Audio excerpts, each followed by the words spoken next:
Live from iRacing's virtual Chicagoland Speedway, we say good evening, sim racing fans, and welcome to the round of 12 of the 2025 Premier Sim Racing Outlap Motorsports Truck Series playoffs. Tonight's Nick and Ted's Race for the Curve 200 kicks off the second round of this postseason as what was 16 has become 12 drivers still in contention for the title. Well, as always, we're happy that you're hanging out with us on a Wednesday evening here on Green Flag TV. And as always, it's Dustin Ollis downstairs and Derrick Watson and myself, Evan Posocco, in the booth. And Derrick coming off of the end of the round of 16, where we saw three different playoff drivers go to victory lane over the course of the first three races at New Hampshire, Kansas, and Charlotte. A bit of a reset as we come into this evening to kick off the next set of three races, Chicago, Talladega, and Martinsville, before we have more cuts. Yeah, it's sort of like this first round is three very different tracks. We're going to go to a mile and a half, going to go super speedway, then we're going to go short track racing for the cutoff race. And then again, look at it at the next set. It's going to be Phoenix, Michigan, and COTA. So I like this sort of variety. This proves you're going to be an all-around great race car driver to win these playoffs. Let's take a look at the playoffs, by the way. Of course, last week we had what was basically a last lap battle, essentially a tie that I think I called. I'll say I got backwards in the rules last week. It went to Nicholas Hunter over his competitor. So then you see round of 12 right there. And Evan, already in the round of 12, there's some big gaps here because Bradley Holly and Richard Regan Jr., due to all the bonus points earned this season, look at that. They are so far ahead of the field. If they just show up and race, I think those two spots are locked. Yeah, they have a huge advantage. And, of course, you see Colton Lane, Matt Gagnon, Justin Bumgarner, and Doug Evans, the drivers who were eliminated in the first round. So Nicholas Hunter with some work to do, but I look at P6 all the way through P11. That is a very close part of the field. Well, we want to say thanks to all the people who make this broadcast possible. It starts at the top with our friends at Outlap Motorsports. At Outlap Motorsports is more than just a hobby, it's therapy. They know the garage, the paddock, and the driver's seat can be a safe space. That's why Outlap proudly supports men's mental health and encourages drivers to check in with themselves and each other. Because what happens off the track matters just as much as what happens on it. We also want to thank Hyperion Racing. Hyperion Racing is a top-tier esports team competing at the highest level of sports car racing on iRacing. With a focus on endurance and team events, the team is built for performance and results. While sports car racing is their battleground, oval racing has always been a core part of their identity and their blood. From short tracks to super speedways, Hyperion Racing applies the same strategy, precision, and competitive edge to every race. Hyperion Racing. Believe the hype. Well, the qualifying session has drawn to a close, so let's go trackside and take a look at your Profit Python starting grid. And pole position tonight goes to Bradley Holly, a race winner from just 1 week ago. Will start from pole in the Whatabak Racing 184 truck. He's joined on the front row by the Regan Bogue Motorsports 38. That is James O'Brien. Ted Lowendick, a race winner at our last intermediate race in Kansas. He'll start third tonight on the grid, next to the number 12 machine of James Morgan, who will roll off from position number 4. Back on row 3, P5 starter is the number 16 of Dustin Bumgarner, alongside your P6 starter, the number 3 of Jacob Dunn. Back in P7, it's the 41 of Doug Evans. 8th spot is the 56 of Richard Regan Jr. And through your top 10, it's Steve Loving and Jeff Evans. Moving back into P11 here, you'll find Mark Kalin, 62 truck from Outcast Racing, next to Robert Barney in the 20s. A little bit of a number reversal right there. Colton Lane, who just missed the playoffs in the 60 truck in P13, next to Thomas Sink in P14. P15 is Evan Williams from RBM. He's next to Nick Hunter, who got in on that tiebreaker last week. P17 is Colton Easterday, back this week in the 95 truck, and he's next to Mike Toomer Jr. back in P18. P19, Nick Byers in the 15 truck, and he is next to Nick Sarov in P20. And continuing, Zach Williams is going to be 21st. Brandon Walter, 22nd on the grid. 23rd goes to Kyle Dewey. 24th to Nick Gardenia. Brian Chopin, 25th. Nick Acosta, 26th, with Daniel Knight and Nicholas Schwartz rounding out your field. It's going to be a look top to bottom at tonight's Profit Python starting grid. every second counts on the track and in making money. Like a perfect pit stop, the right deal at the right time means big profits. Introducing Profit Python, the ultimate Discord for deal hunters and side hustlers. Get blazing fast alerts on price drops, secret sales, and hidden jackpots before anyone else. The race to profit is on. Don't get left in the dust. Join now at wap.com/ProfitPython or scan the QR code on your screen now. Profit Python, strike fast, profit faster. Well, the lights are out on top of the iRacing pace car, looking for the green flag the next time by.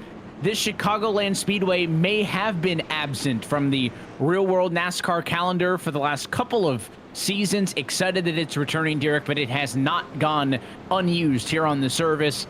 For many, it is a member favorite and should be putting on a great show for us here tonight as we get set for another 75-minute race.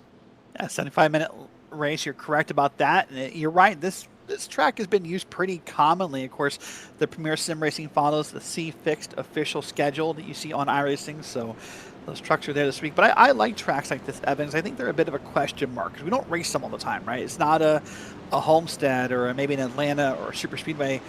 You have to figure this track out. I think every time we go here, you kind of go, oh, yeah, that's how you do it. You have to work your way through where the lines are, where the grooves are, where you want to run, and so on and so forth. So I'm excited to see what's going to happen in the next 75 minutes.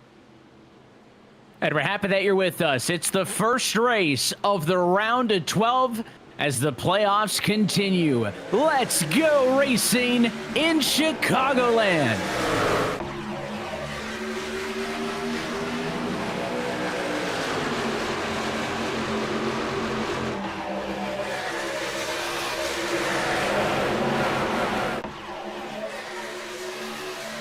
Early advantage on the inside. Holly clear for the race lead. Slides up a little bit, gets the preferred arc down into 3. Battle's going to be for second. Behind him, it's Lowendick up on the inside. Clear of O'Brien for second. Oh, did you see Jacob Dunn, by the way, up right against the wall, is now a 3 wide back through the field. They're trying to make it happen here, but I think this is a track, maybe, Evan, if we stay green, where the line's going to move tonight. Right now, everyone's on the bottom of that track, but I believe if we stay green and we can race this thing through for a bunch of the 75 minutes, the line will move up as the night goes on. Still 2x2 and tightly condensed. Back from P2, now 3 wide to the very outside. How about the aggression from Richard Regan Jr.? I called out all of the other race winners for the opening round on the grid, but Regan, the race winner from New Hampshire, looking for seconds. Making the move up top, now finds himself in the middle. It's Morgan in the 12 truck, way up on the outside line. Gets a bit of the fence off of turn 2, but he's got a huge run, looking to the race lead. I thought had a chance to go to the inside of Holly, didn't pull the trigger, stays in line, stays up on the outside. Yeah, he does look comfortable on the outside, doesn't he, as Bradley Holly got up there, and Brad's trying to kind of almost super speedway style, almost, control both lines and make sure no one gets the run. That time, not able to get up in front of Morgan, though. Morgan's going to be side by side through turns 1 and 2, but I believe for the moment, Holly will likely still have the run here. He's got the advantage down the back straightaway as it swings now to the benefit of James Morgan. Is the 12 going to be clear by the time they get off of the corner? Holly, shorter way around, gets close, center off, but the speed on the outside is just too much to deny. Put the number 12 of James Morgan up and into the number 1 position. First change for the race lead comes at the end of lap number 4. So Morgan, clean air, wants to settle in for a run. Holly back to second. Lowendick still in third. Richard Regan Jr. through some of his early theatrics has driven that 56 truck up from 8th on the grid to the number 4 position. It's those top 4 trucks who are single file, and that's just about it. Midfield on back. It's like a high-speed pace lap as they're 2x2 everywhere you look. Yeah, it's kind of everywhere, right? That's kind of scattered all across. I said, hey, I thought the line would move up as the race went on. So Evan almost got in the back of the truck in front of him there. But in fact, the line's already moved up. The line's, really everywhere. It's like the old Roy Kent thing, it's there, it's everywhere. A little Ted Lasso reference. Not Chicago's not a soccer city. I don't know why I did that, but it came to mind. Oh, and Levin may have got the bit of the fence that time as we came off at turn number 4. When you're using the outside line, drivers have been getting too close to the safer barrier. We've seen a couple of drivers make contact with it, and it seems like the 11, the latest of those. But we continue on without issue as the clock in the top left-hand corner of the screen will slowly start to tick away from tonight's 75-minute race. If we go green all the way, we can get as many as 150 laps in, as there's more 3 wide coming off of the corner. Middle of it all was the Prophet of Python entry, as we were just on board with that truck a little bit ago. Slotting up was Evan Williams for spot. More 3 wide further ahead of that group. It's the center of 1 and 2. This time the man in the middle looks like it's the number 27 of Steve Loving and the 62 of Kalen get a clear. The 26 of Robert Barney. Barney lost 2 spots consecutively on the bottom. And up front, Morgan nursing now, we'll call it a 4 truck length advantage, is Bradley Holly under fire from Richard Regan. And I like this move by Regan. Regan's really been kind of bitten multiple times recently, Evan, by the technical gremlins. The new VR headset's causing problems. It was causing more problems today. So for Rich right now, even though he came in with this big, massive 80-some point lead, according to our playoff graphic, he still would like to come in here and win. He doesn't feel confident he's going to get to race every week. The stuttering in the VR has been known to make him nauseous in the past, as Bradley almost got up on the wall.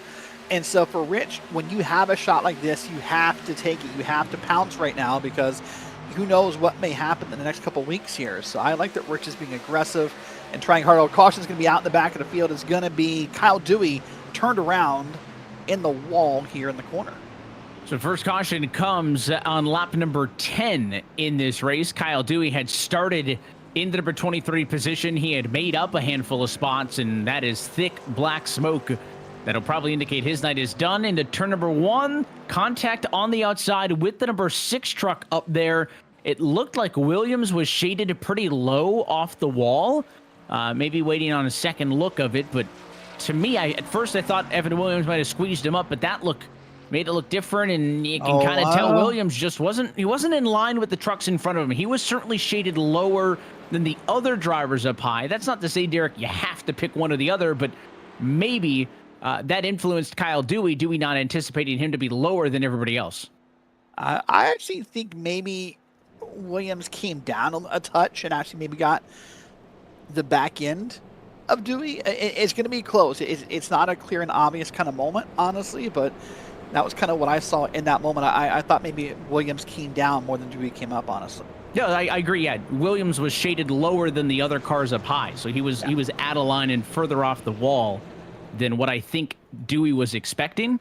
And Dewey, I'm sure, trying to pinch the trucks up high as much as you can. You don't really want to give them any extra real estate, and those two end up getting together. And again, that looks like it's going to be it for Kyle Dewey. I mean, that thing, we saw the black smoke pouring out of it. Is all but done for the night. Not the way you want things to go. Only 10 laps into this contest. So it's a quick caution flag in this one, and a first opportunity to hit the reset button, as looks like Mark Halen, interestingly enough, going to be pitting from the top 10. I wonder if the 62 had some damage, because this would be a really interesting, just decision to come down and pit. 4 tires going on that Ford, and he's right out, so no extra time in the box to get anything fixed, but maybe peculiar timing. That's interesting. He's really the only driver to come in, I'll call it without cause. Daniel Knight was in, Evan Williams was in, but those were either drivers in the accident or just at the back of the field. Yeah, very different. So watch this here. We're going to come back to the moment of caution in a second, and I want to kind of show what Evan is. Oh, if we can back up a little bit and pause it. Kind of show what Evan was talking about here with how far offline he was. There was a bunch of wall up there. Sorry, a bunch of space between the wall, I should say. That's what I was looking to say there. So, see if we can find that again. We'll maybe see if we can do our telestrator and we'll get a better angle and do it again here. But I want to show lots of things here. So watch right here. So let me see if I can use a telestrator. I'm going to draw like a 6-year-old. First off, look at all this space here. I'm going to make the yellow lines right there. They're going to appear in a second on the telestrators. All this cushion up here against the wall is what Evan's talking about. But then look if I can draw a straight line back. This is what Evan's talking about right here. See how we can draw a line back? And it's going to hit a couple of cars. But you can then see how much gap there is between Williams and the cars ahead and behind. This is maybe what Kyle was thinking was happening in those trucks ahead as my marker. And was surprised to find out not quite in line with that. Yeah, and if you're the car on the bottom, right, you say, hey, if the two cars in front of me to my outside are there and running in line with each other, you have to assume that the guy next to you is roughly going to be doing the same thing. You know, you just have to take those liberties. So he probably moved up a little bit, basing his line on, you know, the car that he couldn't see, being in his blind spot, thinking he'd be where everybody else was not the case. And again, unfortunately, both of those drivers end up at the outside wall. So that shot from behind, a good illustration of how different the truck on the outside of Evan Williams was in line compared to everybody else who was running that outside lane to beat the big wide arc as they headed off and into turn number 1. So we'll try again. First restart opportunity of the afternoon. Control car is going to be James Morgan, who took over the race lead at the completion of lap number 4. Unlike the initial start, the lead car on restarts controls when we go back green, and it is a great jump for the 12 truck. Green flag is back in the air. Give him a 2 truck lengths already to turn 1. A nice jump right there. I mean, that's a beautiful jump by Morgan. And he's going to have Richard Regan see the front truck right there. That's second, third, fourth on back. And so now Morgan gets to kind of have to look in his mirror. Now he gets to race kind of backwards almost, right? Because what's in front of him is important, but what's behind is almost more important. Look at those 2 different lanes being used. Morgan and Regan on the bottom. Holly, Lowendick, Dunn, and others up on the top here. But a little bit of a surprise for me, Evan. No one, well, okay, there's one. So it's no one's using that apron down there to try and gain a little speed on the rest of the field. It is quite a visual difference, the inside versus the outside line. And again, look at the speed off of the corner. Huge run for Holly. Same with that 13 Lowendick who follows him through. And then you go back down into the corner. The 12 takes to the bottom. Morgan's going to pick up a half a truck length. And when they come off, it's going to be the 184 with the big speed. So the 12 pulls up. Does he put a block on him?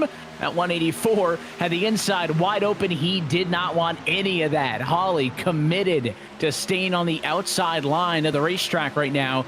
And the 12 is going to get clear. He's going to have the run off of the corner. And it's like a high-speed game of chicken between these two as they battle for the race lead. And the best news for James Morgan is that truck on the bottom is emerging, and Richard Regan Jr. will be 3 wide, though. Not good news for Morgan. 3 wide. Regan moves up, almost taps Holly, and we're going to be good for the moment. Leader at this time will be close to hit the line here. That would have been Holly, I'm pretty sure. Had Morgan stayed ahead, though, Evan, of those 2, it would have been good news for him to see a side-by-side battle. And look at this, it's really stacking up. The 12 machine of Morgan got a bit of the fence there, and it's going to have a ripple effect through about a half a dozen race cars as we've got the top 7, make it the top 10 even, under a blanket, 3 wide, in a battle for the number 2 spot on the inside. James O'Brien all the way to the grass through the tri-oval. It is much tighter of a turn radius, though, down there than some other tri-ovals. He scrubbed a lot of speed off, lost a lot of momentum, and the big winner here in the center, look at the 13 at Ted Lowendick, slicing through the field. All of a sudden, he goes from P5 to P2 in about a half a lap's time. He's on the bumper of Holly as they come off the corner. 4 wide in the battle for P4. They are far from done with. Yeesh, boy. And speaking of Dunn, Jacob Dunn, that purple truck right in the middle of that battle. Now they're back to 2 wide for him, 3 wide behind him. But boy, this just feels almost like we're at Daytona or Talladega. It's flat out, drafting, lanes moving. This is exciting to watch, Evan. But as a driver right now, this is going to be exhausting. We're, almost 15 minutes in. And I'm sure to them inside the truck right now, feels like you've been at it forever. This is exhausting. You cannot stop thinking for a second what move to make. Look up in front. Oh my gosh, almost a wreck up there. That was me and Mark Kalin, by the way, who's on new tires, by the way. Look at him charge back through the field, Evan. He was at the back of the field. He put tires on. He started in the back, and now Mark Kalin is almost up to the lead here. He is marching through the field with the benefit of the fresh tires in the number 2 spot. Can he close the deal? Those better tires are really going to help with the bite center off of the quarter. And we questioned, and maybe I won't loop you in with this, I questioned the decision. Seemed like an early pit stop for Kalin. He put 4 tires on it, and off of the restart, He has driven his way through and is the new leader at lap number 21. Impressive stuff for Kalen, and you would think the combination of clean air plus the tire advantage gives him a really good opportunity to try to pull away and open up an advantage for the race lead. And ideally for him, the battle that was going on for the lead with Holly and Reagan and others, that continues just behind him now for P2. Well, the reason why you question the call a little bit and why I question the call as well is using a set of tires that early, right? There's limited sets of tires in this race, and so it's cool. It looks good for Mark Kayla right now that you're blowing ahead of the field and you're having a good run and you're leading by what, half a second at this point. The challenge and the problem becomes later in the race, how do you manage that set of tires to make sure you're not, left at the end of the race without one, right? It looks really cool right now and it's really fun. It's kind of like being like the kid wants to open all your Christmas presents early, right? It's really cool to do it on like December 22nd. But then when Christmas morning comes and everyone else is open presents, what are you going to have left? Not everybody can be the big winner in the end. So you got to hope that you get a little bit of luck, right? Things go in your favor, or you make your own luck. In the case of Kalen, who, again, just, I think, blitzed my brain on the strategy, and I think caught everybody else sleeping on the strategy as well. We'll see if that works out for him in the long run, but an ideal situation for Kalen here would be for this to be a long green flag run for him to really get the maximum out of those fresh tires. So some of the battles have started to single file out. Call it the top 5 or so are currently spoken for. That 38 machine sliding up for the bottom. That's for P6 on back. O'Brien pulling up in front of Morgan. A battle for 6th and 7th. Other drivers in here we haven't talked a ton about. Jeff Evans, Robert Barney, Colton Easterday, Thomas Sink.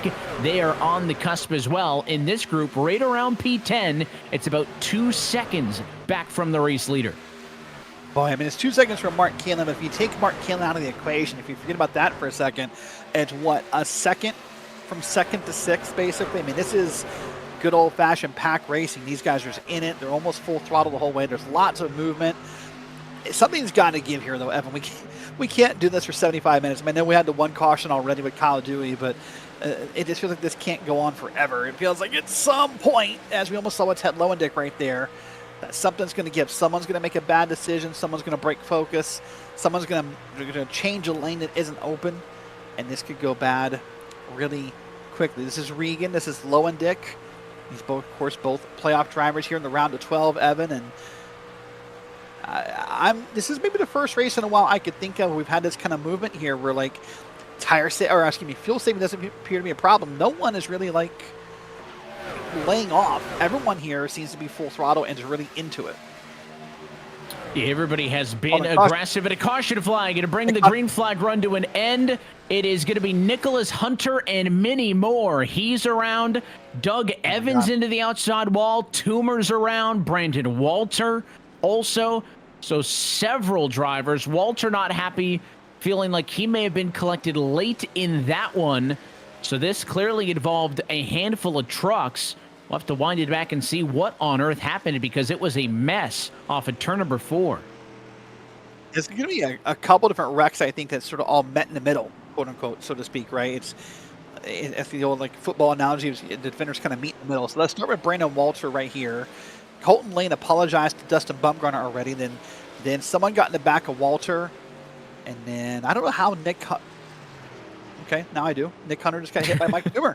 I was going to say, I don't know how Nick Hunter gets involved, and instantly that question got answered. So that was like, I mean, that really was, like 3 different wrecks that all kind of stacked together to make one big jump. It's like three different Lego sets you combine together to make this happen. Watch this. This is Mike Toomer. I mean, they had it saved. Right here, they were good to go, and just a little too high out of Mike Toomer. Gets into the left turn. I mean, obviously, those trucks coming off the corner are way off pace. So it's easy to say, check up for the incident, right? Don't get into it with them. But I think kind of the flip side of that is those trucks coming onto the seed may have felt like, hey, the wreck was over, right? Like, I'm trying to get through, gain some spots. Didn't work out, and it was a risk that did not pay off, but unfortunately it tore up a bunch of trucks. But now we've got wholesale pit service, and this is interesting because for the most of these trucks, it's their first time down pit road. But Mark Kalin, who pitted on his own on the first yellow in this race, he is also in, so he's down pit road for pit stop number 2. Let's watch Kalen's truck right here. Watch to see if anything lifts up on the truck. Oh, we got it blocked. Move out of the way, guys. Trying to watch a truck here. Right sides were up. Tires. Okay, right sides were up. It was hard to tell there. And left sides. Left sides. That's boy, oh boy, buddy. That's 2 sets of tires here within the first 20 minutes. It's going to be wild to see what happens. And Nicholas Godina, by the way, pardon me, missed his stall, so he'll need to come back around and pit. I'm assuming. I mean, he could stay out and just take the lead, but I'm assuming he'll come back around and pit here. But wow, I mean, a few different things to cover. To start with the Mark Kalin story, Evan. I mean, limited sets of tires in this race, and you've already used 2 sets here in the first 20 minutes. I'm just a little taken aback, maybe is the right word for that. Yeah, it's bold, right? I mean, certainly he wants to be an aggressor early. Kalin didn't start this race poorly at all. I mean, qualified in the number 11 position. Sometimes, I think I'm a little bit more understanding of some of those big strategy moves when, you just have a good truck, but you have a poor Q effort. You're kind of stuck in the 20s, but that's not the case. I mean, Kalen's had a good truck, qualified all right. And again, this is going to keep him on pace with everybody else. But again, I think he just needed a longer green flag run to really reap the benefit of the risk he took. And he had a decision to make there, right? He could have gone for just 2. He could have gone for none. But in either of those circumstances, he would have started bleeding positions on the next run. So you don't want your gamble early to be all for naught. So he decides to keep with the tires, stay even with everybody. That's great because he'll stay up front as what's going to be the control truck in this race. Or actually, I think he's going to be scored second. They're going to give it to Holly on the race off the pit lane. So this keeps him even, gives him a good opportunity to stay even with the leaders that fight for the race win. But to your point, again, that's 2 4-tire decisions in the opening 25 laps of this race. So that is tricky, no doubt. Now, with the 184 of Holly, he took advantage of the number 1 pit stall because leaving the pit lane, Kalin definitely was the first car to get down to turn number 1, but we've said it time and time again, the decision to score the trucks is that line at the exit of pit road, not who gets off to turn number 1 on the access lane first. And Bradley Holly, number 1 pit stall, didn't have to get up to speed to get to that line like everybody else had to do. So it puts him in control. It's his restart coming to the end of lap 30. Here we go. Pace car is down. Green flag's back in the air. Holly's going to step on the gas pedal first. He's got Richard Regan right behind him. And not unusual to see this here, Evan, where the top lane just has a hard time restarting. It's possibly the hardest job to do inside of iRacing, bar none, in my opinion. He's starting on the outside of an oval race, and you see Kalen's going to fall back into P4, maybe P5 on back. Boy, did he miss a gear, maybe? It was a big misstep, whatever the decision or whatever happened was. We'll take a second look. As you see, there's what the race off of pit lane looked like in favor of the 184 machine. How costly is that going to be in this decision? Because Kalin finds himself at 4th now, did not get going at the kind of disadvantaged position of being on the outside of row number 1. Holly, the leader, Regan through to 2nd, O'Brien and Kalin. Now they're going to duel in a battle for 3rd. Side by side, Kalen's going to try and make a pass here. He's going to try to get his spot back. And again, for right now, Mark Kalin looks like a really great car, really great truck. Pardon me, up 8 spots on the day. Should come back here this 2x2 battle. There's Lowendick, there's Morgan, there's Dunn.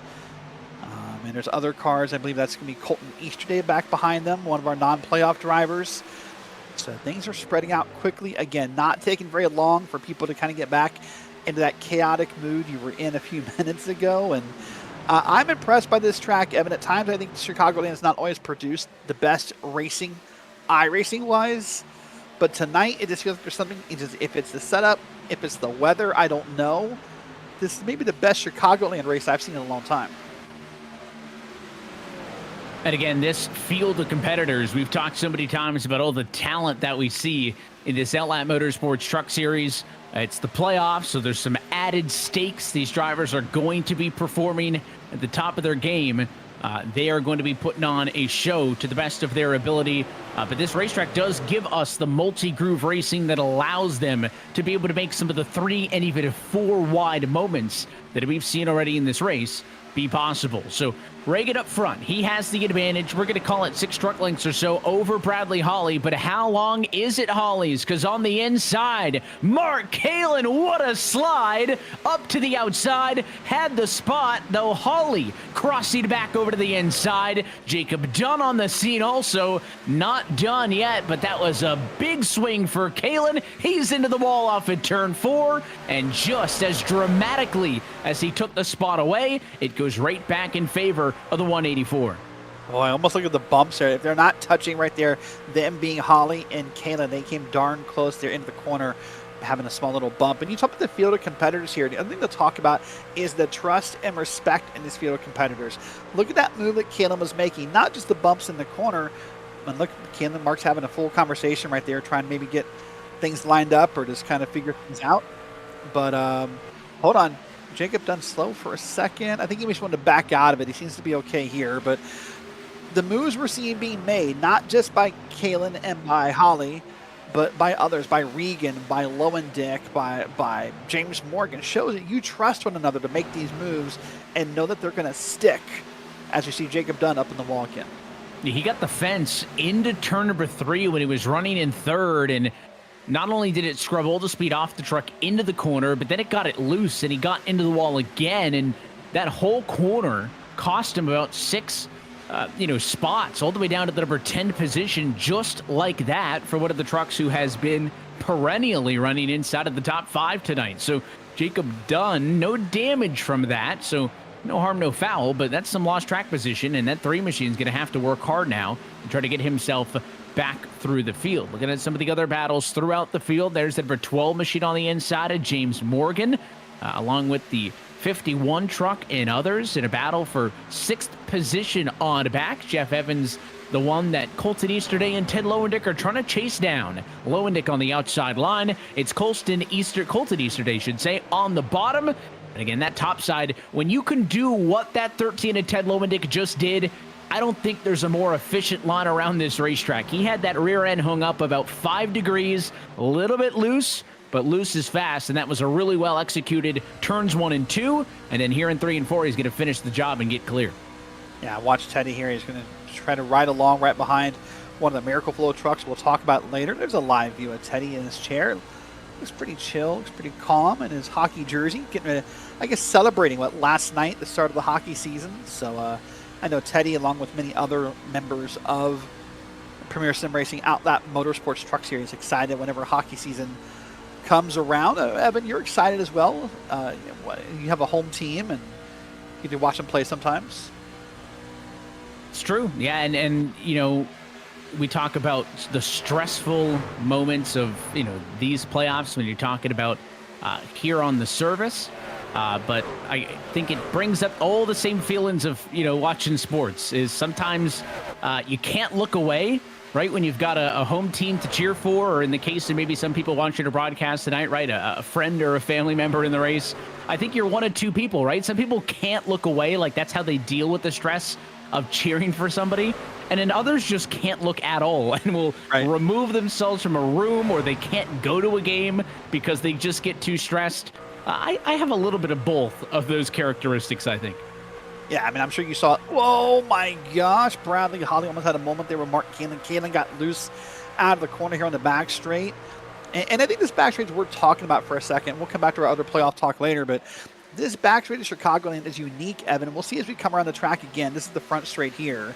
Most back straights at most tracks you think of are fairly, the walls are fairly flat, maybe a little bit. But the Chicagoland back straight wall never really flattens out. It just kind of keeps curving. And so you can start, middle of the back straight and think you're, okay, I'm good. I'm away from the wall. And before you get to turn 3, it'll hit you if you're not careful. Yeah, that curve to the back stretch here, I try to make an effort of not calling it the back straight. Habit beats me most of the time, right? But the back stretch here has that progressive curve to it. So it also makes it a little bit trickier to kind of hit your mark going into the corner too, right? It adds a little bit of nuance when you're in a side-by-side battle like the one we're looking at now. Jacob John loose again. He's into the wall. Thomas Sink is clear. Here comes Robert Barney now on the inside. They'll go side by side in front of the 3, but if you just take a straight shot down that backstretch, you're going to be way off the wall halfway down, and the wall's going to come up on you quick into the corner. So you just have to spend maybe 5 to 10%, a little bit more brain power to just make sure that you're riding the circumference of the outside wall to take the optimal line as you get back down and into the corners. So that 3 machine are done. You're on board with him. That truck just has not bounced back since he got into the wall maybe 15 laps ago or so. Dropped back to P10, was trying to get positions back, but got loose another time, and you can see it from his perspective. The 48 of Sink and the 26 of Barney, who got a bit of the fence, they're driving away from him. I think Jacob Dunn's feeling it with his tire set. Yeah, and maybe the tire set, maybe with how much of a drafting we're doing, that aerodynamics, so whatever he hit is going to hurt that truck maybe more than he wants it to. So he may be waiting as Holly was way sideways there. I was going to say Dunn may be waiting for the next caution to go get some fixed. And we'll see right now more racing happen. There's going to be Holly up top. He's going to get passed on the bottom by James Morgan, possibly. Morgan's going to follow Kalen around. And boy, it's been a moment since you saw a 3-wide battle, Evan, but I think it's right here, right now at Chicagoland. And 3 wide again off into turn number 1 as they all try to get up to the leader, Reagan. He's pulled away by half a second. Kalen's in P2, and the 3 wide is the battle for third. It's Holly on the outside, Morgan in the middle, James O'Brien trying to sneak by in that Team Hype Toyota on the bottom. The 38 just did not get the run off of the corner that he needed to stay engaged in that battle, and he loses out to both of those positions. Ted Lowendick, I feel like every time I look at the number 13 truck, he has been on the outside every single time. And look at these top 7. Look at this battle. It's almost trouble there. Holly got really tight and almost got into the quarter panel of the 62. But Derrick, look at all of the orange, a whole host of playoff drivers engaged in this battle. Yeah, there is. I mean, of the top, 11, 10 of them are playoff drivers right now. Only Colton Easterday right there's holding his own in P8, not a playoff driver. We should talk about that, by the way. We not really discussed the points for the season, but there is some incentive for non-playoff drivers to keep racing, Evan. We'll maybe talk about that next week. There's the best of the field, quote unquote, where those drivers are going to maybe earn free entries in the next season or other prizes. So there is an incentive to race if you're not one of those orange names. So keep that in mind. Now there's Ted Lowendick on the bottom of Mark Kalen. Boy, I wonder if Bradley Holly's done something to that truck, Evan, because it feels like, remember you said you thought Ted Lowendick was high every time you look at him? I feel like for the past 5 laps or so, every time I look at Bradley Holly, that truck is scraping the wall. And that's the fast lane, right? Ripping the cushion, and that's going to be a step over the cushion. Got into the outside wall. He is out of control, and you can see the expression on his face. He kind of shook himself up in the seat to kind of hit the reset button. If you can perfect that outside lane and have the back end hanging out a little bit, but keep it maybe a foot or 2 off of the fence, there is no better line around a Chicagoland Speedway, a Kansas Speedway, a Homestead, Miami. I mean, that is the place you want to be, but it goes to show you that when you overstep that line, it is a fine margin, and Holly is still loose. He's still struggling as we see somebody else got into the fence, and look out. That almost careened into much more than just a car on the outside wall.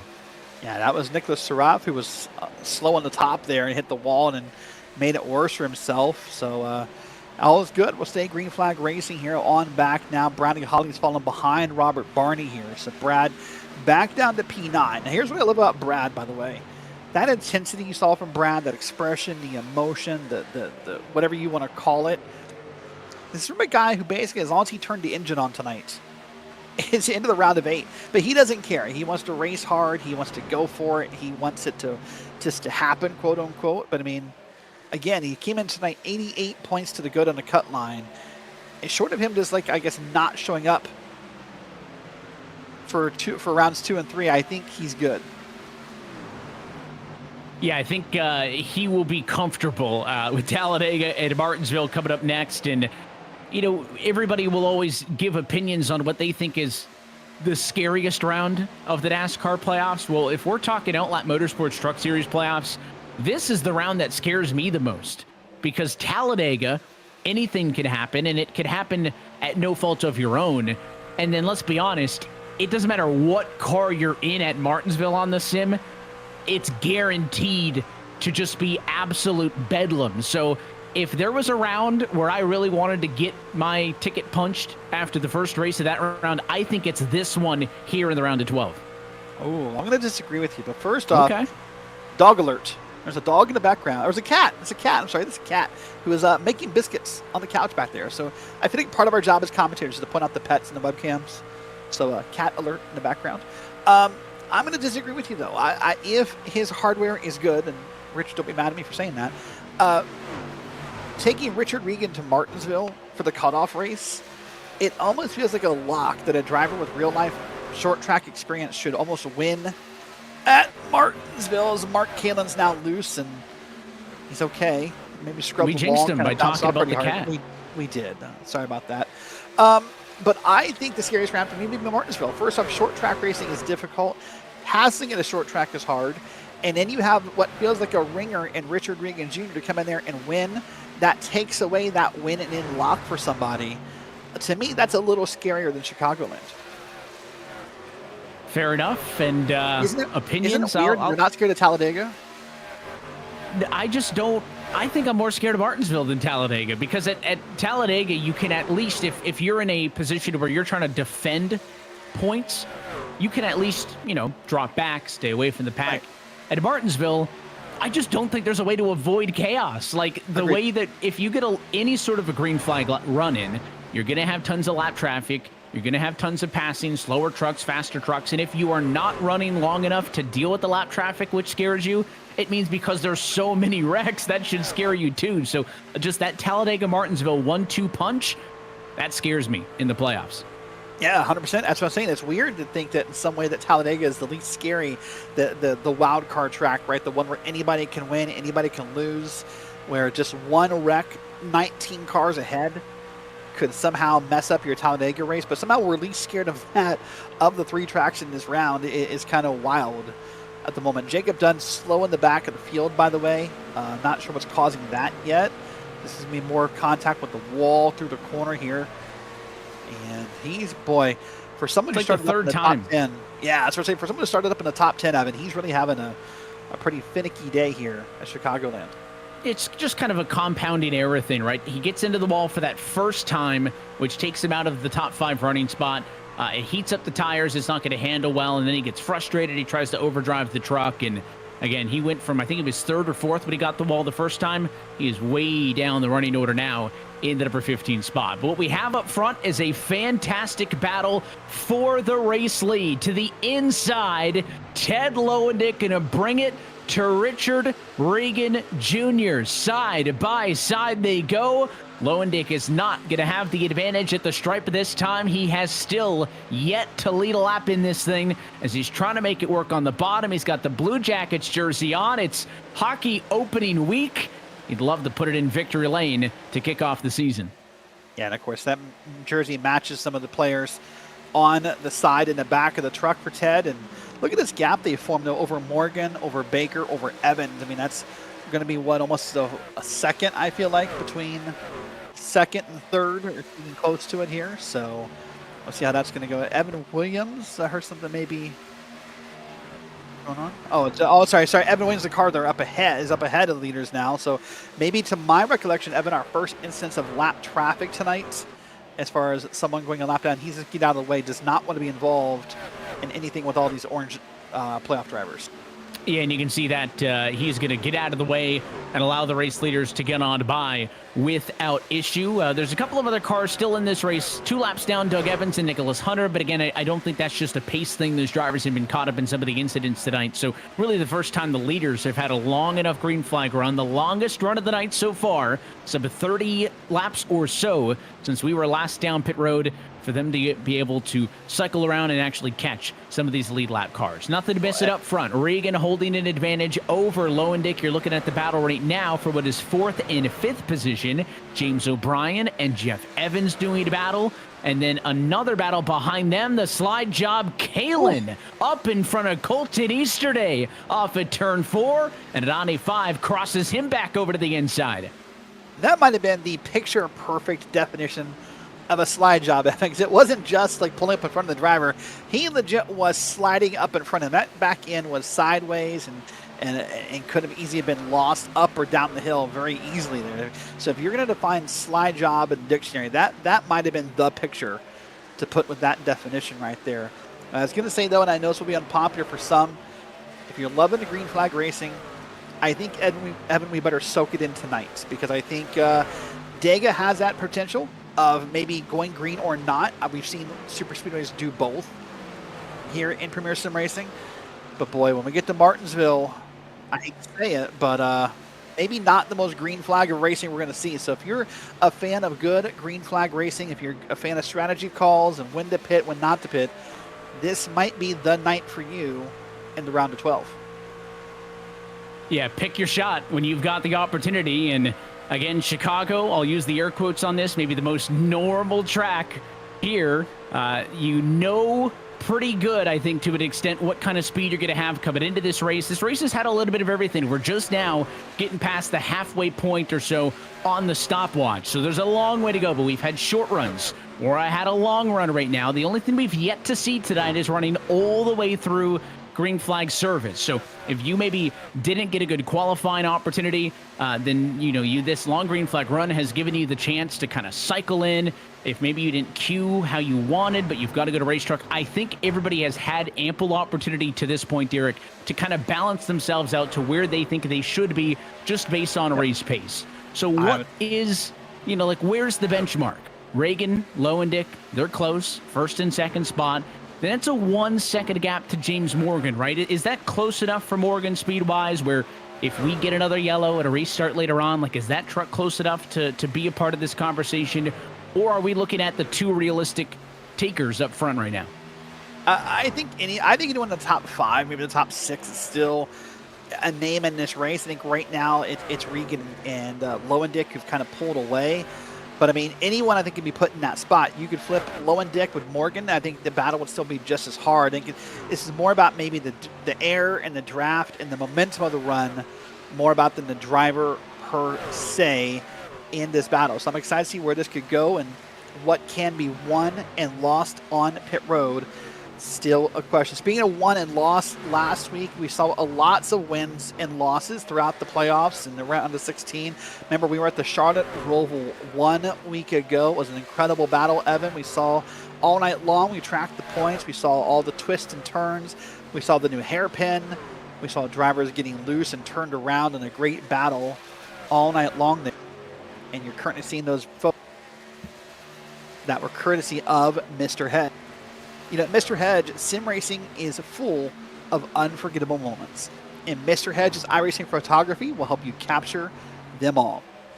From first wins to fresh liveries, even the crashes you'll never forget even if you want to. Mr. Hedge turns virtual racing into memories worth sharing. They're clean, they're sharp, and they're made for sim racers. Visit mrhedge.co.uk to get your best moments in focus. Evan, I look forward to the Mr. Hedge photos every week when we do these, but given some of that 3-4 wide battle we saw at the beginning of this race and whatever may still be left to come, this may be an epic week where picking only 4 Mr. Hedge photos for the broadcast might be the most difficult decision I make all week. Yeah, it's going to put you in an unenviable position to pick the best ones. And this race, to your point, has had some spectacular moments of 2, 3, 4 wide that are going to give us plenty of Mr. Hedge candidates. And the one thing that I enjoyed most is just some of the unique angles you can get of a road race, right? Like we did at the Charlotte Motor Speedway Roval. And we're not done with road course racing, right? It's looking a bit ahead, but we've got one more coming up in the Rosemary Custom Homes 110. That's going to be the round of 8 finale from Circuit of the Americas, Austin, Texas, November the 12th. So it is a ways away still, but if you're a fan of the road course racing and you enjoyed those looks back on last week, there are more road course racing opportunities to come later on in this season. Well, a moment with some lap traffic on the way by that last time. A bit of a close call for the race leaders, but no harm, no foul. They were able to get by the 19 of Nicholas Hunter without issue. And now up front, Richard Regan Jr.'s got to get around more traffic. This time it's the 16 of Dustin Bumgarner, P21, last on the lead lap. He will get put a lap down the back straight. Yeah, and I'd say there's been a lot of great battles even towards the back of the field today, Evan. I feel bad we've not been able to show all of them, but there's been so much up front that it's kind of hard to turn your eyes, and you kind of use that analogy of looking away or not looking away. It's hard to look away from the front when we're just 2 and 3 wide the whole way through, but it's been some incredible battles up and down the field today, so lots of fun for these drivers no matter the spot they're in. And we'll keep in mind for most of these drivers, we pitted last on lap 29. We're currently working lap 73, so we're pretty deep into this run here. I would think, Evan, within the next 5 to 10 laps, we see pit stops happen here, because from here, obviously, you're good on fuel. We're not going to run another 50-some laps here in the 30-ish minutes we have left on the clock. So I expect the next 5 to 10 minutes, some of these drivers will be out of gas. Heck, some of them are probably thinking they're out of tires. And not that they're out of tires on pit road, but some of these drivers are thinking, boy, these tires on this truck are beat. And you can kind of tell that just based upon the way that the racing has kind of slowed down. Now we're 2 wide at most. There's no big runs left happening. That's because we have worn out the tires on these trucks. And James O'Brien just said over the radio he's going to be coming down pit road this time. And there is a number 38 machine diving to pit road. He is not on his own. O'Brien comes to the pit lane for service. Looks like Loving is also down to pit road. Now, this is interesting. More drivers in behind them. Looks like Daniel Knight, Nicholas Hunter, and others. They have run 46 laps since we last pitted. The sim is estimating still 58 laps to go. If this is really as far as they could get, could this not be enough to go the distance as the leaders almost get together? Lowendick is coming to pit road. Yeah, that was close. I don't know what the heck that was. That was super close. There's Mark Kalin down and more on down pit road. There's Colton Easterday and Thomas Sink. So, yeah, the pit stops are happening here. You're right, the math is interesting. Well, can we make it the rest of the way? I don't know. But obviously, we now know the maximum you can do, because if someone could do more, they would, and try to, cut that gap, if you will, between the number of laps left. Richard Regan is looking slow. He might be coming down this time. That'll, at least for the moment, put James Morgan up to lead again. Oh, that was close. That was super close, not only on speed, but that thing was sliding almost into the commitment cone, which if he did not stay inside of that, might have been a penalty on the pit lane entry. So it is a clean entry in the end for the 56 of Richard Regan Jr., who is down and in, but that was probably a bit closer than it needed to be. Evans and Morgan will cycle through to the lead again. 48 laps since they last pitted. The sim is still estimating about 56 laps to go. So if this is their maximum number, they do not have enough fuel from this point to make it to the end of this race. No, you're right. I agree with that. That'll be an interesting conundrum for some of these drivers. And I want to correct what I misspoke. I said it left Morgan in the lead. It actually left Jeff Evans up in the lead. He'll now add his name to the list of drivers to get that bonus point for leading a lap tonight. So did want to make sure we corrected that, said it here. But right now, James O'Brien effectively in the lead as this comes around. Dustin Bumgarner will be next to lead a lap here if he stays out. But once that's all cycled through, currently James O'Brien would cycle through for the moment here. It'd be O'Brien up front. It would then be Lowendick, then Regan in your top 3. And with the final truck of Bumgarner to the pit lane, 49 laps, the maximum that any driver does on this stint. It'll put a bow tie on the pit cycle, and it will give the race lead. No surprise to James O'Brien. O'Brien going to lead this time by. It will be the first lap led of the afternoon for the driver of that number 38 machine. No surprise, he pitted first. He gets the fresh tires on before everybody else. Starts getting faster laps, and that's why he cycles through to the lead. Now, Ted Lowendick also hasn't led a lap in this race, but he and Richard Regan Jr. had a very strange moment when they were coming down to pit lane, and in the end, it was Regan who had the upper hand between those two for the entirety of this race. Well, Lowendick is ahead of Regan, and he'll be the first person to get a shot at James O'Brien. That's fascinating. Yeah, it is, but I think this is by design by Regan. I think right now, if your math says you think what we're 8 or 9 laps short, here's the pit end you talked about. Watch right here, Lowendick. I mean, I don't know what happened there. I mean, it felt like he was on the right line, and I think Regan was just trying to kind of draft off of him. I don't know, but it was a bit of an awkward moment. But I think for Richard Regan and maybe for some other drivers, this could be by design to sit in line right here. If you think you're 9 laps down, you're not going to make up 9 laps in the draft, Evan. But what if you can make up 4 laps in the draft? What if you can make up 5 laps in the draft? The amount of gas you would use on your splash and go as Mark Kalen's up in the grass. And I think you maybe hit that inside the wall, in fact. But let's watch this first. I'll come back to my point. Here's Kalen's got loose by himself. And hits the... Oh my gosh. Wow. That's a big moment. In the grass, in the wall, to the back in the car. That's going to hurt a lot. But if you could cut off 4 laps on this run by sitting behind someone and drafting, Evan, your splash and go would be half the time if that happens. That could be the difference in winning this race. Well, a scary moment there, and a caution flag in that moment was seemed like almost an inevitability, and really could have shook up how the rest of this race plays out, but we were able to continue on the long green flag run, so we continue as we are. This big group of race cars are from 4th position on back. That's Jeff Evans, the lead truck, then the 27 of Loving. You got the 12 of James Morgan, just made a pass on Robert Barney, who is down in the number 7 spot. Morgan, I think, the guy to watch in this group. He pitted earlier than a lot of these trucks, but he is on the move nonetheless as a fast car. And look at the 26 behind him. Barney, a big swing to the inside, trying to make a move on Loving. That's 2 spots lost for the 27. Yeah, it's going. You're right. It's a couple spots lost for the 27. And you see James Morgan trying to get to the back end here of Richard Regan Jr. And so that's Jeff Evans, pardon me. It's Jeff Evans he's trying to get to the back of. And Evans having a pretty solid run. Evans really has come alive, I feel like, in the playoffs. Really has had some great runs, been up in the field. It's kind of been up here when it matters, trying to make sure he advances round by round. And right now, in the round of 12, he starts tonight less in single digits. I know that. It's like 8 points, I think, to the good on the cut line. So if you're Jeff Evans, you cannot afford to have a bad night. You do not have the margin for error. Some drivers entered tonight with as much as an 80-point advantage over the cut. 88 for Hawley, 85 for Regan. Not everybody is so fortunate, and it's scary hours at Chicagoland Speedway. Look at this group. A lot of these drivers now with a bit of renewed energy, right? You were making the point late in the previous run. It's a long green flag stretch. Drivers were super aggressive early, but maybe things had tempered down just a little bit. Not the case anymore. They like the bite in those fresh Goodyear Eagles, and they are going at it. This group from 4th on back, every time around the racetrack, somebody else is paired up side by side. Yeah, it does look that way, doesn't it? So happy to see that happening here.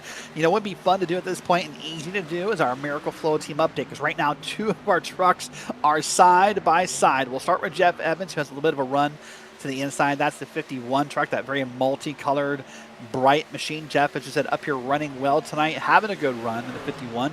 He is up a good number of spots, up 4 spots on the night from his starting spot. Behind him, you'll find Bradley Holly, who has led some laps tonight.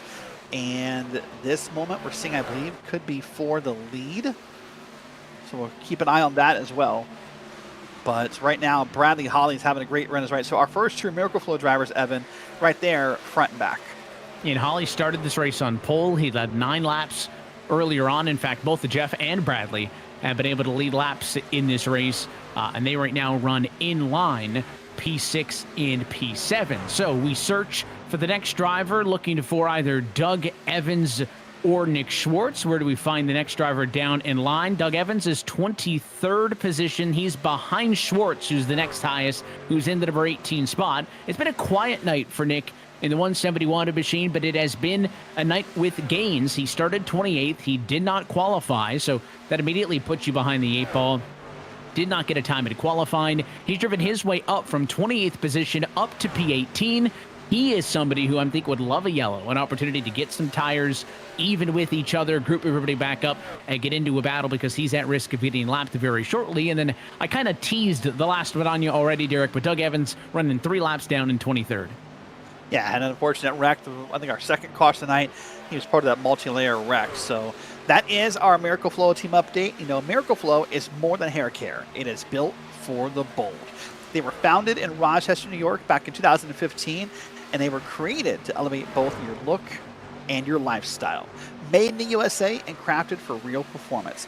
It's trusted by those who show up ready. Evan, whether it's time for a game time or a game night with the boys, or whether you're just going to night out on the town, no shortcuts, no gimmicks, just results. Miracle Flow, because your flow isn't just style, it's a statement. Boy, lots of statements being made in the opening round of 12 here tonight, and I love what's happening. Watch this moment for the lead. This is during our Miracle Flow team update right here. The move to the bottom, a statement made by Ted Lowendick is, I want to lead. Right there to the bottom of James O'Brien, and Lowendick's going to try to pull ahead. O'Brien tapped the wall. That's why Lowendick got ahead. Yeah, it opened the door, but we kind of knew that Lowendick or somebody was going to cycle back through to be the leader. We knew that O'Brien was able to get to the lead because he was the first truck to pit. But again, just looking at the lap times, it didn't really seem that that truck had the pace once they got back out there to maintain. Again, I think it's still a great decision on strategy, but you can see right there with a pass for P2, Richard Regan Jr. is now past James O'Brien, so he drops back down to third. And now we will see Richard Regan, who has been in a race, I'll say, that has had a handful of drivers in contention up front. We've seen 6 different trucks lead laps in this race, but Richard has been the truck of those 6. He's led 44 laps. He was the leader before the pit cycle came through. Well, now he finds himself with a 1.1 second disadvantage. Can he get back up to Ted Lowendick with 20 minutes left on the clock? Yeah, that is the question. Is it what will happen here in the next 20 minutes? And can Rich get up there? I mean, right now, a big gap between himself, over a 1 second between himself and the leader. And I think what I like that Teddy's doing at the moment up in the lead is that Lowendick is keep putting kind of throwing lapped cars back there, right? Another car for Rich to get around. And the way lapped cars typically work is that it's very different, actually, as we're seeing now a pass here on one of those Miracle Flow drivers of Nicholas Schwartz. Typically, the lead lap cars want to fight the leader the most. They don't want to go a lap down, but typically they'll let the rest of the field by as they've sort of, given in or accepted their fate of being a lapped car. So we'll see if Rich makes up any time that way by this maybe having an easier time around the lapped cars. But boy, Teddy is just kind of walking away here, and it would be a pretty cool story for him if for each of the first 2 rounds he could win a race and lock himself in. We mentioned it off at the top of the show. We saw 3 different playoff drivers get race wins in the round of 16. It was Richard Regan Jr., who took the round opener from the New Hampshire Motor Speedway. It was Ted Lowendick, who took home the win at the Kansas Speedway. And it was Bradley Hawley, who would go on to win at the road course at the Charlotte Motor Speedway. But of the 2 oval race winners, Regan and Lowendick, they just happen to be the drivers running first and second in this race. They are at the top of their game, and I would give a slight edge to Lowendick. He's been the better car just looking at lap times the last couple of times around. You're looking at the battle for P9 right here. This is Colton Easterday in the 95 ahead of Steve Loving in the 27. P9 is an astounding 9.5 seconds off of the lead. That is what a green flag run through pit stops will do to the intervals inside of the top 10. Yeah, but credit to Easterday. He has the best running non-playoff truck in the field right now. He had to go back to P12 to find Colton Lane. So only a few spots back to find the next car. Colton Easterday, of course, back with us this season. Happy to see him back on the track here with that sort of Lightning McQueen-esque inspired paint scheme here.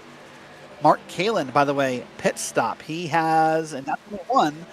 Is this an issue, or is this him stopping a little early? Remember, you thought no one was good on gas, and I agree with you. But yeah, I saw a lot of smoke. Oh, way too late, way too fast. Oh, and wow. There's no way that's not a penalty for hitting the cone, I would think, right? I do not see a penalty flag assessed to him, but either way, you threw away, 10 seconds there alone? Yeah. So that is really tough, and Kalen's going to get out of the box now. I do stand by. I don't think these drivers can go the distance. 49 was the max, I believe, we saw anybody go before they had to come down to the pit lane. And by my math, the field is looking at a 54 as an average to be able to get there. Some pitted earlier, some pitted later. I don't see anybody under the number 49. So I think that was a good intentioned move for Mark Kalen. I think he wanted to pit now, get inside of his window to go to the end of the race, right, and be good to the end and kind of get off cycle with everybody else. It just, the execution was not there, and we saw a couple of drivers almost have a big moment just like that when they pitted earlier. Well, that was a big moment for Kalen and basically takes him out of a competitive spot. It really does, and I think maybe why you pit this early, by the way, Evan, if you want to think about it from a strategy standpoint. Now Steve Loving's going to be down pit road, seat on your timing tower. Watch this here. I'm curious, if I was going to pit right now, I know I don't need that much gas. Could I justify 2 tires right now, Evan? Do you, or is it just worth getting your gas and the time you're going to spend on the 2 tires too much? Let's see what Steve Loving does here. There's the right sides up. There's no way he does 4 tires, though, I don't think. This has got to be a 2-tire stop, but I said that. Oh, he's staying in there a while. Wow. There's 4. That's wild to me. I thought 2 was maybe a stretch. 4 is wild. Well, there are people that are much better at math than I am that are going to be doing the calculations, right? The amount of fuel that you need to be able to make up the roughly 5 laps short you're going to be is much less than even a 2-tire stop has to necessitate. So you make the decision. Do you want to just go down for the fuel? I think that that's a non-starter only because the time on pit road is so significant that you might as well get something for the time lost. But you're going to give up an extra 5 seconds by going for 4 over 2. Now the truck's going to be faster. Is it worth it? I will say, remember we saw that one truck pit early after a 10-lap run to open the race. I think it was Kalen. Yeah, and drove by everybody. So just because we're only 15 laps, 20 laps removed from any of these drivers from the last time they were pitting, not that the extra 2 tires doesn't make a difference. I think that's still valid. Here's a big take. The 56, Richard Regan Jr. is going to be coming down pit road from the number 2 position. Well, let's watch what happens here. This will be a good indication of a different strategy as well here. Let's keep our eyes on Rich. Comes into the pit stall on that camera angle. There we go. And let's see if we can get the 2 tires. That's obvious to me. I think the 2 tires is the correct call. Does Rich do 4? Down and up. Yeah, everybody doing 4. The fall off is high here, Evan. I think you could do 2 tires and be okay. I don't know that I think there's enough time to take advantage of 4 tires. We'll have to wait and see if anyone tries it. So far, 2 decisions notably, and 2 drivers decided that 4 tires was the optimal call.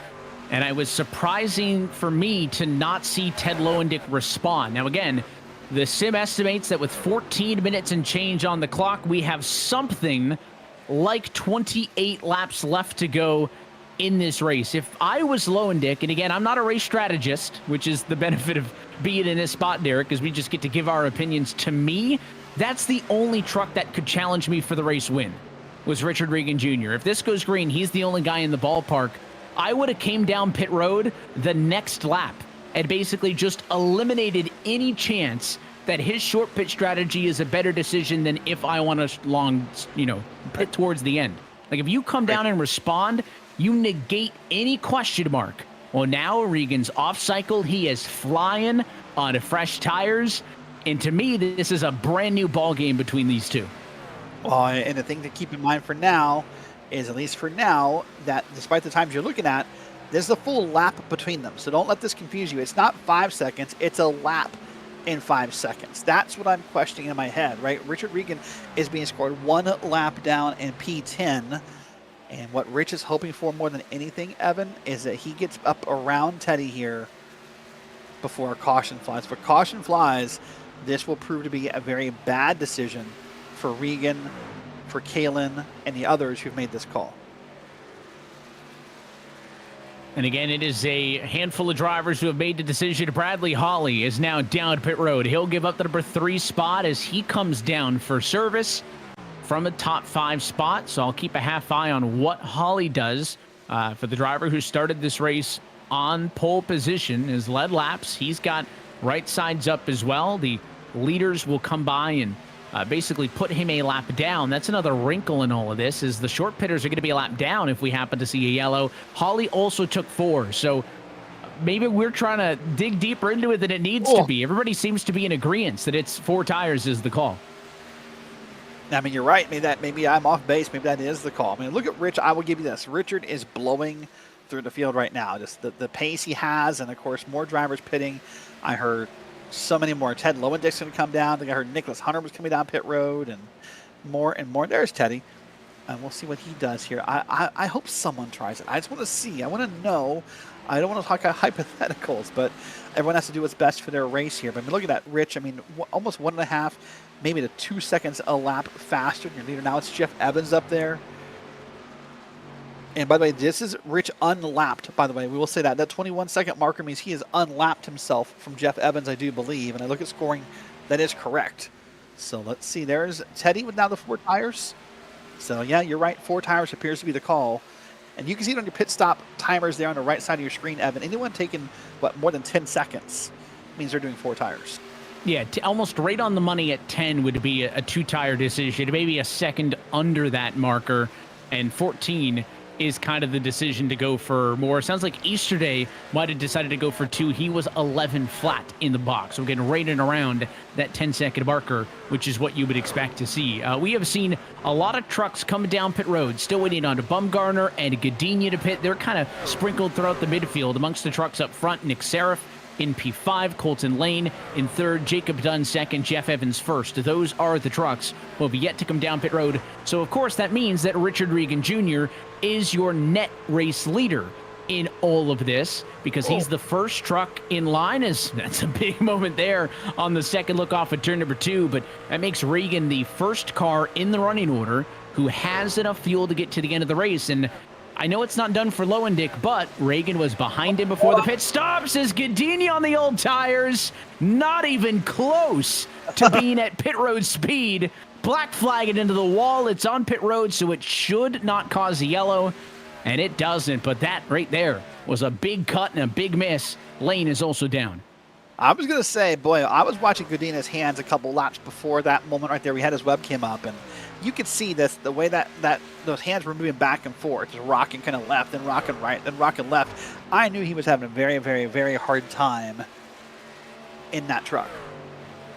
So 2 more down to pit lane. It leads 3 total trucks who have still yet to come to the pit lane, with Evans and Dunn leading. Again, Jeff Evans, Jacob Dunn, they would love to catch a late race yellow in this thing, because a lot of the drivers who have come down and pitted and are good to go the distance, if they have a set of tires still available, they may want to come down and get them again. We've seen 10 to 15 laps on the tires is enough where it validates the decision to come down and get tires. So it would make any decision late in this race, if we had a yellow and pit lane opened, that would be a really interesting call on, do you keep the track position or do you come down for 2? Do you come down for 4?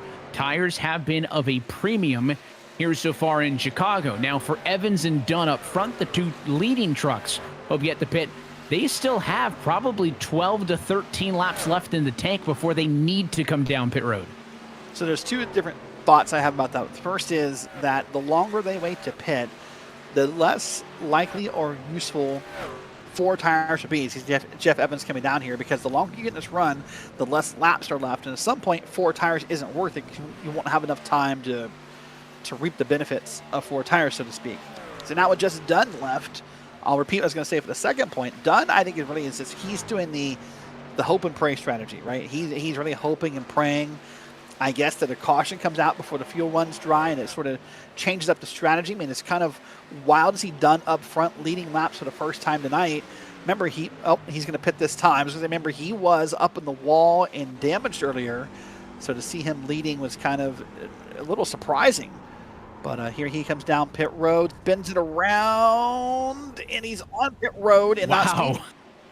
Oh, boy. Got it not only in the cone, but down to pit road speed. What a moment for Jacob Dunn to get it down, but he's in nonetheless. And with the exception of Nick Seraph Dustin Bumgarner, and I think that's about it. A couple of trucks in the midfield. That's going to do it for the pit cycle. So all of your trucks in contention for the lead have made 2 green flag pit stops on this run, and they can now go the distance to the end of this race. The question is, who stands on top? What do we get there? Richard Regan Jr. with the decision to come down before Morgan, before O'Brien, and before Lowendick, has him with a cushy 5-second advantage over P2.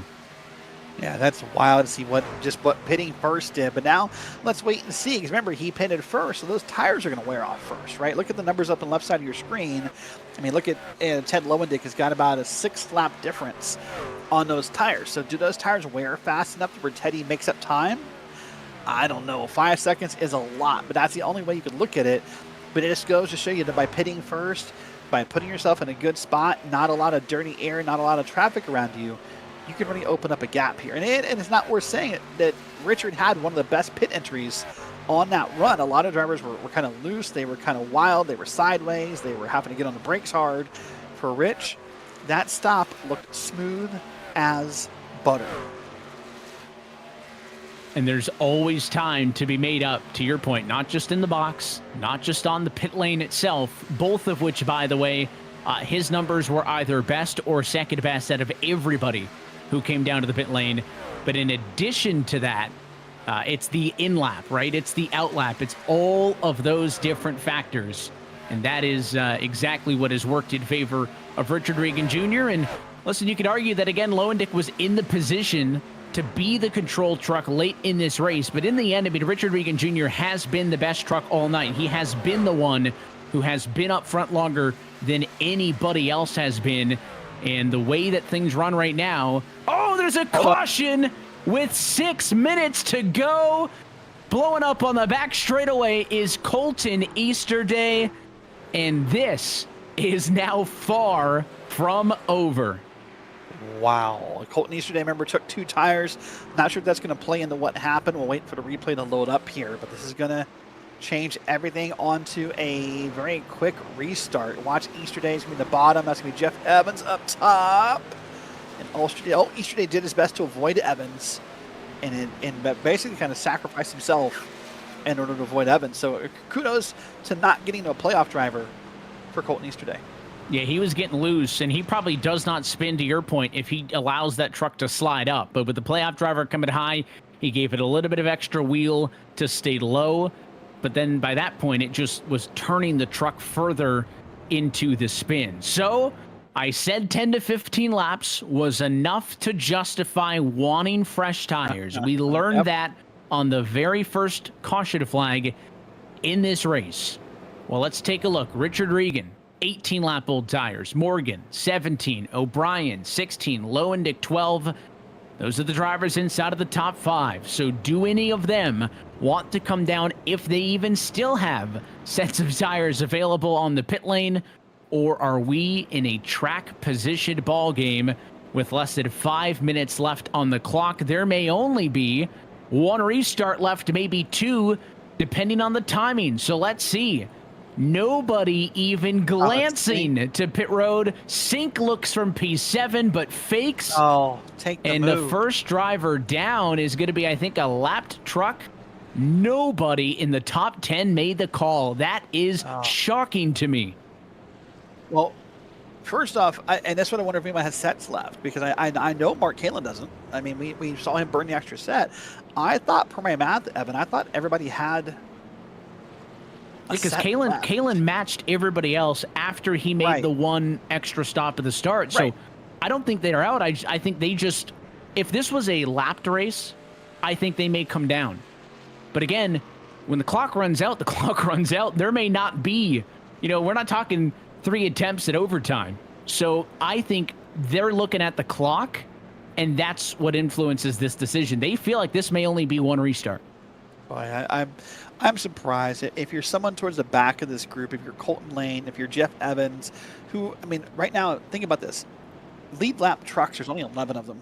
So I'm surprised no one decided to take the move. Let's see if we can ask someone real quick about it. let's just do this live. I'm just gonna do this kind of on the cuff here, and we're just gonna welcome some. And let's bring in Jeff Evans, who was in the back of the field here on the lead lap. And Jeff, first off, welcome to the Green Flag TV broadcast booth. I guess, Evan, I have two questions for you. One, do you have any tires left? I mean, I got more tires than everybody in front of me. So whatever that means. On pit road. Oh, no, that was it. Do you think anybody had tires left on pit road? Not that was on the lead lap. Okay, well, that explains the moment sticking out there. So, real quick, for me, one to go here. What's the outlook? What's your expectation here? See where I can get. I mean, I've got a tire advantage. It's a matter of making it work, and hope everybody stays in the right direction here with 2.5 minutes to go. Fair enough. Well, listen, we'll put you back down with your team. Good luck, and we'll see if we can see you up front later. Awesome. Thanks, guys. All right, that is Jeff Evans. I like that strategy. Just go right to the source. Yeah. Apparently, you and I can't count because I thought it already had a step left. I'm confused. Well, I guess it made the decision real easy, and that's why none of them even seemed to glance. Down to the pit lane entry, they did not have tires available, so now the conversation becomes who has the better tires from who pitted later. Regan pitted first amongst the top cars. That's why he cycled through to the lead, but his tires are 6 laps older than Ted Lowendick's in fourth. And you heard Jeff Evans. He wants this thing to go green. His tires 11 laps older than Evans, who is back in the number 9 position. Inside of 2 minutes, is this the final restart here in Chicago? Green flag flies. It's a good jump for Regan. Following through in second, it's a great push from James O'Brien. You saw Jeff Evans put on an apron, trying to make a move happen, and I think he's got back in line for the moment. But 1, 2, 3, almost 4 cars in line on the bottom. Robert Barney, now Bradley Holly pulling through, and we'll see what happens here. They'll start to spread out pretty quickly here. This is going to get desperation time for a lot of people. 3 wide behind the leaders, but side by side for the number 1 spot. Going to be about 3 laps to go. This time by the advantage on the inside line to James O'Brien. Regan up top, though. He's got the speed. Holly, Barney, Lowendick, the top 5. The 56 gets sideways. Regan loses it in turn number 2, and O'Brien goes back to P1. Will be 2 to go here at the line. Evan will come around here and wait and see 4 wide at the line. There's Jeff Evans on the bottom. He said, hey, I got newer tires. He's with Lowendick. He's with Holly. He wants to win. 2 to go at the line. They'll cross just ahead of the timer here. This is going to get close. Can anybody get up to the 38, or are they going to be too busy fighting for second odd back behind him? Lowendick almost clear off of the quarter, and he gets a little bit sideways. Holly with the speed on the outside. It's Evans with the speed on the inside. 3 wide in a battle for second. James O'Brien looking for 1 lap to go. Look out, here comes Jeff Evans. Got a bit of a push there from Colton Lane to help get him up to the spot here. He's going to come up here. He'll be the best contender. New tires by about 10 laps. Can Evans make the move? Watch, he's probably going to come out of 3 and 4, I would think. He'll stay low on the back straight. What happened? Oh, in the back. He got O'Brien loose, so it's Evans on the inside. Here comes Ted Lowendick to the inside. 3 wide in the battle for the race lead. It's the 38. He's out of the picture. Evans has got the advantage. Lowendick doesn't have the run he needs. And Jeff Evans entered tonight on the bubble, and he will be the first driver in to the round of 8 with a stunning upset here in Chicago. Wow. So a couple things to look at here, but wow, what a moment. There's a wreck in the back. Robert Barney got in the back of Jacob Dunn, and that car, or that truck, went breakdancing down the back, and he'll finish probably the back of 1 lap down. He almost got tagged by Doug Evans, but boy, the finish is more exciting. Jeff Evans. Wow.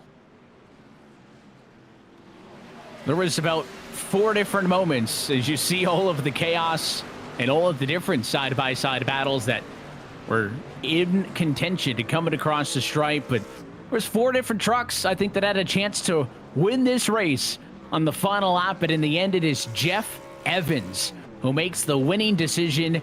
And oh, by the way, of all the trucks who finished inside of the top 10, he had the newest tires. He was able to come back. He got the green flag laps necessary.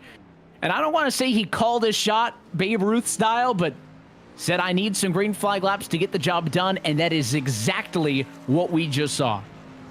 Yeah, that was exactly what we just saw. Look at him just kind of running his signature of sorts and on the pavement. He's not worried about the how far can I make it burn out. He's more worried about just leaving his mark on the track.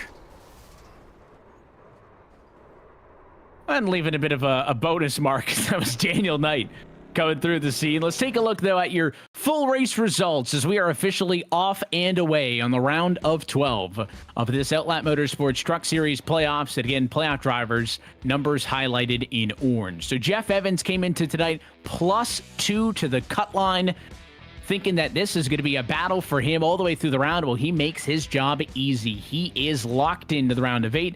Courtesy of the win ahead of the Whataback Racing teammates of Ted Lowendick and Colton Lane, who come home in 2nd and 3rd. We'll try to talk with those top finishers in just a few moments. James O'Brien comes home 4th tonight ahead of Bradley Hawley in 5th. Robert Barney comes home P6. Richard Regan, the dominant truck, cannot put it together on the final restart. He'll end up P7. It's Sink, Morgan, and Loving, your top 10. You're going to be back in the P11. You're going to find Nick Byer, and then you'll find Nicholas Saraf. And this is the first truck 1 lap down. Brian Tobe, Zach Williams, Nicholas Acosta, as well as Mark Kalin, Daniel Knight, Nicholas Schwartz, and Jacob Dunn, all 1 lap down. That's through P19. And the P20 is Dustin Bumgarner. Continuing on through most of these drivers well out of it with damage. Evans, Gardenia, Hunter, and Easterday, at least, we're still actively on the racetrack through P24. The DNFs will go to P25, Evan Williams, 26th, Brandon Walter, 27th, Mike Tuber Jr., and Kyle Dewey, who comes home in the number 28 position. Look top to bottom at your full race results as we head to the Regan Bogue Motorsports post-race show. Speed is just the starting point. Success is built through discipline, focus, and development. At Regan Bogue Motorsports, RI Racing coaching is built to develop winners. Through one-on-one training, we focus on the fundamentals that turn fast drivers into champions. Smart racecraft, disciplined decision-making, and pressure-proof performance. This isn't about chasing quick results. It's about building the foundation for lasting success. Regan Bogue Motorsports, developed for wins, built for championships. We'll wait just a moment for some of the drivers to be available post-race in this one after the late race caution after what ended up being, if not right at the number, awfully close, Derrick, to 100 laps of green flag racing. It comes down to a crazy restart, and Jeff Evans had the best tires by pitting the latest out of anybody in the cycle, and all the stars aligned for him on a sunny afternoon in Joliet to snatch the victory. Man, that's got to be, I was thinking, maybe the most green flag laps we've run in PSR in a while, this total race. That's, I mean, it's amazing. We went over 120 laps here. Green flag racing. What an amazing race it was. A great finish it was. Lots of strategy. Green flag pit stops. So much more. Everything you could hope for in a great Truck Series race. Well, I think we have our top finishers standing by, so let's start with the top step on the podium and chat with the driver of the number 51 machine, because victorious in Chicagoland is Jeff Evans. And Jeff, we knew that you had the tire advantage. You just needed the green flag laps to be able to put them to work, and it is exactly what we saw at the end of this race. Talk us through that charge through the front of the field from, I think, what was about 9th on the restart.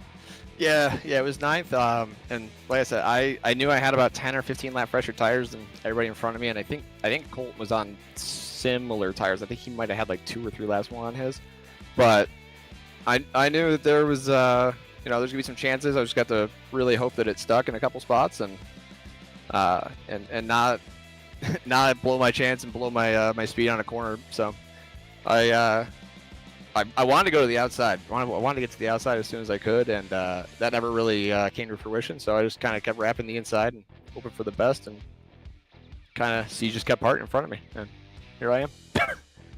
Well, it's far from, I'll call it a steal at the end, because, I mean, you had led laps in this race. We know that it was a good truck. What went into the decision to pit when you did at the end of this race? Was it with the intention of, hey, if we get a late race yellow, I want to be on the newest tires? or was that just kind of happenstance and the decision to pit later was your brain thinking if this goes green, that was still the best decision? Yeah, I started out trying to see if I could save fuel. I knew I needed, like 2 or 3 gallons, and as everybody started pitting, I was seeing where I was at, and I saved probably about a gallon and a half, and I knew I still had a lot of room to go. So it was just a matter of kind of, seeing how quick everybody was catching me and trying to stretch it out at least a little bit, like you said, to have some sort of tire advantage for when I eventually did pit. And I knew it was I think it was 15 or 20 to go or whatever. I ducked in, and I was like, well, I'm either going to make a charge and get back to about where I was when everybody started pitting, or we're going to have a caution come out at some point, and it's going to get interesting. And thankfully the caution came out, so it made it fun. Well, one thing that's going to be a lot less interesting is your next 2 weeks, because we were talking about how I think this is the scariest round of the playoffs. With Dega and Martinsville. You entered tonight 2 points to the cut line, looking like, unless you do what you did tonight, right, you were in for a fight these next 3 weeks. So how critical is it to get the job done and not have to sweat out those next 2? Yeah, that was huge. I usually run pretty well at these at these types of tracks. So I knew coming in I was gonna have a chance at it. I just need a couple things to fall my way. And I look at being 2 points up. I knew I had to. I couldn't completely throw too much caution out there and really risk it. I had to come out of here with a good chunk of points to, try to keep that buffer and maybe build a little bit of a buffer going into probably the 2 scariest tracks that we're going to have for playoffs. So that was the goal, was just to bank as many points as I can. And I banked more than I expected to. So I'll take it. That's for sure. It is mission accomplished for sure here tonight in Chicago. We'll let you get out of here and celebrate. Before we do, though, who do you want to say hi to from Victory Lane? I just want to thank Phil at Miracle Flow for always supporting me, always supporting the team. And then thank Outlap Motorsports, and thank you guys for helping us put this league on every week. We appreciate your time, Jeff. Congratulations on the race win. Enjoy maybe breathing a little bit easier over the course of these next 2 weeks, and we'll catch you in the round of 8. Sounds good. Thanks, guys. It's a race winner tonight here at the Chicagoland Speedway. The Nick and Ted's Race for the Curve 200 goes in favor of Jeff Evans, who locks himself into the next round of these Outlap Motorsports Truck Series playoffs. We'll continue with your top finishers. Both Ted Lowendick and Colton Lane are standing by with Derrick next. Well, let's go ahead and grab the driver who's kind of one of the co-sponsors of tonight with the Nick and Ted's Race for the Curve, and Ted Lowendick. And Ted, lots of things to take away from this race. You led parts of this race, had some great battles up front. Is this maybe the most fun you've had at Chicagoland? I think you're muted in Discord, actually. I see the mouth moving. In Discord. Okay, all right, thank you. So, we had a little bit of technical difficulties to start the night off. I couldn't get Discord to work on my computer, so I have a weird setup. But yeah, it's awkward. Like, I'm using my phone and my headset. Somehow my headset can talk with Bluetooth through my phone and listen to the... Yeah, it's wild. But no, yeah, I had a lot of fun tonight. Bummer that the caution came out. I think we're really setting up there for a good finish, and then we still had a great finish. But yeah, led some laps. Gonna get some good points tonight. Happy for Jeff to get a win. We were literally chatting. He's like, I'm just gonna stay out as long as I can. And if we get a caution, it works out. And he got the caution he needed. So, but yeah, hopefully that race was as good and enjoyable for you guys in the booth. And yeah, I always like coming to Chicagoland. I don't know why. I just have a lot of fun here. So we saw in the broadcast overlays before the caution, you were gaining like half a second on Rich. Do you think, given the time left and given the traffic that was between you two, do you think catching Rich was a possibility, or was it maybe just not going to happen with how much there was in the way? I think it was going to be close. If I could get there, I think I could have got around him just because of I think we had 6-lap tire difference. I don't know. It's always like hindsight's 20/20, right? He pitted 6 laps early. I was like, I don't want to pit this early in case the caution comes out, and then you're a sitting duck. James, I would have had to get around James. Can't forget he was there. So, I don't know. It would have been fun either way. And if you lose it off strategy, I guess I'm okay with that because, I mean, we had the pace to at least be there. So, happy with that. So we move into the next two races in Dega, and then we move to Coda for the, I guess now we're called the NASCAR layout of Coda. Which of these two races do you think poses the better odds for you of winning in? Are we at Coda or are we at Martinsville for the last round? Coda. Martinsville is in the round of... Okay. Oh, no, you know what? I'm sorry. Let me back up. No, you're right. I'm sorry. I'm ahead of myself. Coda's like the penultimate race. I'm sorry. So we're at Dega and then Martinsville. You're correct. I'm wrong. So it's Dega and Martinsville. Which of those two poses the better odds for you of winning?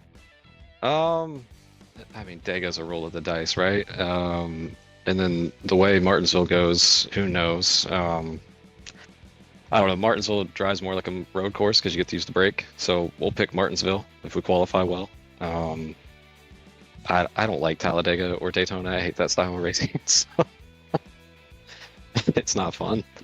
Fair enough. Well, listen, it was a pleasure watching your race. Anyone you want to say hello to or give a shout out to? Yeah, my parents are out there watching. Happy. Thanks for you guys for watching. And everybody at Soulpeck Precision Racing, everybody at Whataback, the league, you guys for putting on a good show, and all the friends that jump in and watch this from time to time. They always say, "Hey, I saw the stream and saw you did well," or "You wrecked somebody." So it's a good time. Maybe both in the same race sometimes. Who knows?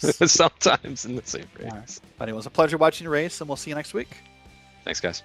All right, that is Ted Limited coming home in P2. And let's go ahead and wrap up our podium of Whataback drivers by welcoming Colton Lane. Colton, you missed this round of playoffs on the tiebreaker. It was just that close last week at the Roval, but you had an incredible race tonight.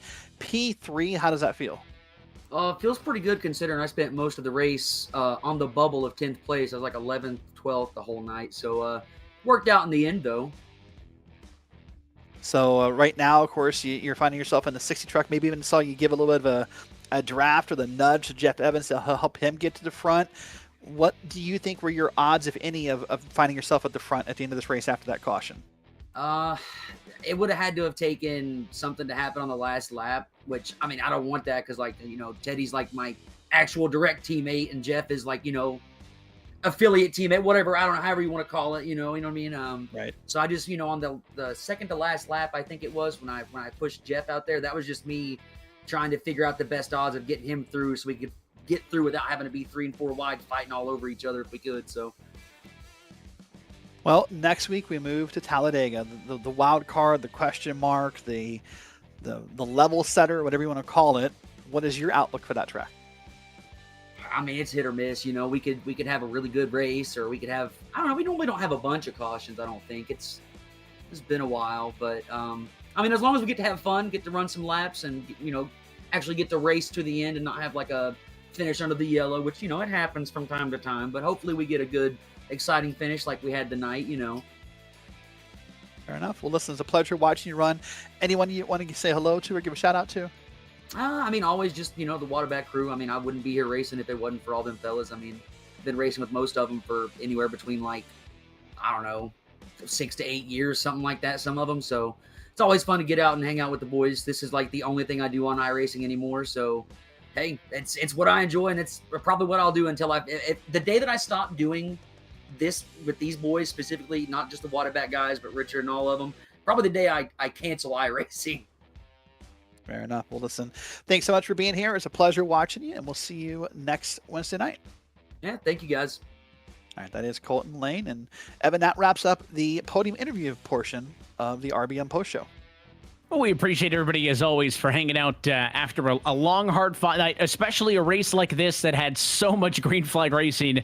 I know these drivers are probably pretty worn out as you take a look at the upcoming schedule here on Green Flag TV, but we turn our focus now to the next race on the round of 12. And we've talked about how scary this round of 12 is. We head to the Talladega Super Speedway next week on October 15th. One more opportunity for somebody to punch their way into the round of 8, but the unpredictability and the thrills that come with Talladega guaranteed to make that one and one that you cannot miss. Yeah, I'm excited for it, and it is the level setter. Who knows? We watch it because you never know. Listen, you could be 20th on the last lap on the lead lap, and somehow you'll find your way to the front. That's what makes it fun.